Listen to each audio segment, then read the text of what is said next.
Oh man, Moana 2, baby. Can I get a chee-hoo?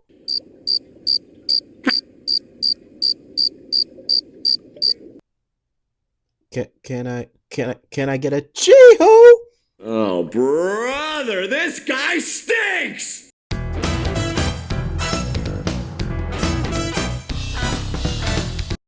Welcome to the channel, Wayfinders. Way to find your way to my channel. I'll shut up. 8 years later, after we sailed across the sea with the young, spirited island girl named Moana and a husky, cocky demigod named Maui, we have Moana 2. In this sequel, Moana is in search of other island communities and other wayfinders. To complete this quest, she assembles a small team and calls again on Maui's help to find the island that should be the focal point of all the ocean for voyagers to gather, and she must again face some angry deities. Aului Cravalho and Dwayne Johnson are reprising their roles from the first movie, but most importantly, Alan Tudyk is still Hey Hey the chicken. Don't worry, the chicken lives. I'll say up front that the first Moana is in my top 5 Disney movies of all time. So automatically when they announce a sequel, part of me is like, Please, oh please, oh please, oh please, oh please, oh please. and the other part is like, I don't want you to touch it! Ow! and I'm not completely anti-sequel. Inside Out 2 from earlier this year, a genuine surprise. Kung Fu Panda 4. Now that was not good. It really boils down to, is the story good? Is it warranted? Oh,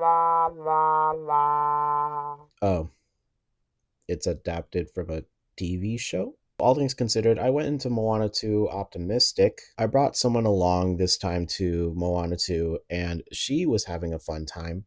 Admittedly, so did I. It's a perfectly fine movie. I'm not mad. I am worried. We're going to get back to that though. Positives. The animation. I feel like it's a given that any Walt Disney animation movie is going to be beautiful, clear, lively. The colors are awesome. They tap into some bioluminescent creatures and vibrant visuals for musical numbers. Also, I like the big bad. It's a face in a thunderstorm that actually feels intimidating like Te-Ka from the first movie. And you play with lighting, so you expose his face at some pretty interesting moments. Let's talk about the music. It's fine. Lin-Manuel Miranda does not return to write music for the sequel, so we have Abigail Barlow and Emily Bear. They're the ones that wrote the unofficial Bridgerton musical on TikTok. For me, I had fun with the music in the moment. None of them really have the staying power that any of the songs in the first movie do, or at least not yet. I see the potential of these songs catching on in the future. I do have bits and pieces of the one song Get Lost stuck in my head. It's sung by, I want to get this right, Ahime Fraser. She plays a character named Matangi in the movie. It's a song about looking at things at a different angle, and it's okay to sometimes feel lost before finding solutions. Part of me thinks it's only stuck in my head because it sounds like a song from Beauty and the Beast. Madame Gaston, can't you just see it? Get lost, cut loose, and lose your way. Maui's big anthem, Can I Get a Chee-Hoo? It's energetic.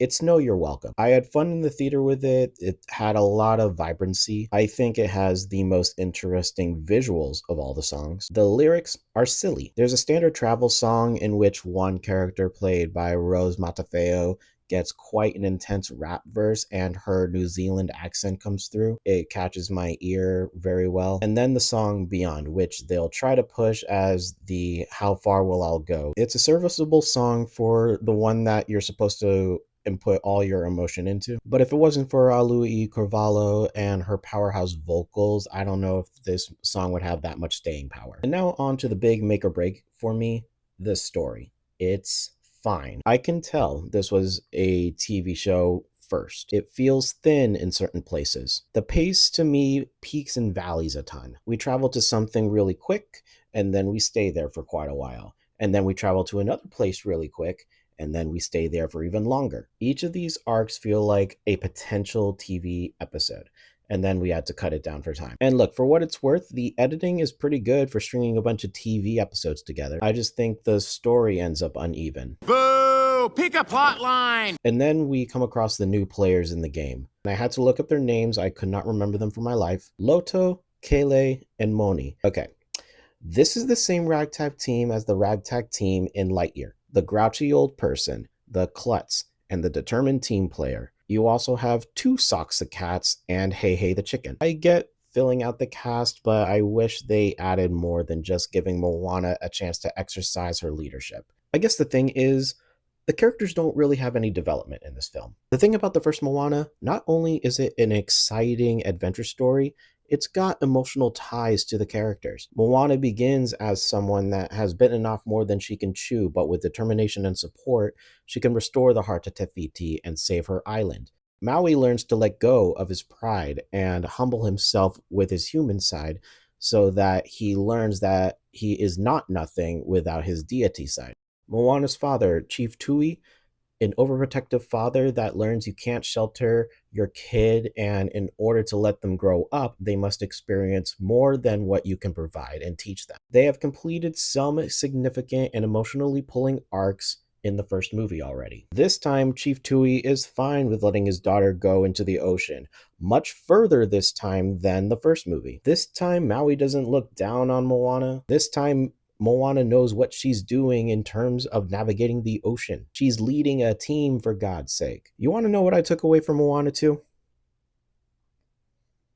Seriously, I'm asking because I got nothing. Moana 2 is almost purely an adventure movie. The most I took away message-wise from Moana 2 was never give up. Never gonna give you up, never gonna let you down.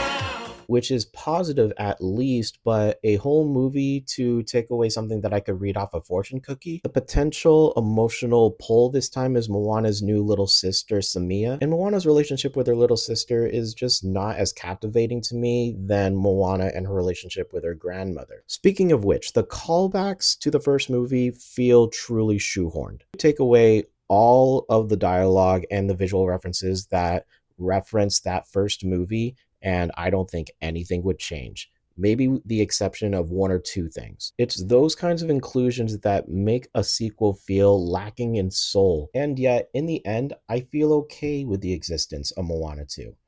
It is serviceable for those that want more Moana content, and ignorable if you just want to relish in the first movie alone. It will do the job of entertaining your child and or young person for 100 minutes. Which brings me to the fact that I'm worried. This is just the start in a slew of sequel and revival projects from Disney. Zootopia 2, Freakier Friday, Incredibles 3, Frozen 3, Toy Story 5, Ice Age 6, Sister Act 3, Princess Diaries 3, so on, so forth. And those are just sequels. Right now, what sells to larger audiences are sequels and remakes. Say that you want original content all you want, but the 2 movies that have grossed $1 billion this year have been sequels. And while luckily I think those 2 movies come away rather unscathed, once again, Moana 2 is just fine. Are you fine with just fine? Because I'm not fine with just fine. I'd love to hope that these future endeavors in Disney's catalog are not just potential cash cows, that we treat the original story and the fan base of these franchises with respect. And this goes for all studios. Disney is just today's punching bag. I look at a successful sequel in Puss in Boots: The Last Wish,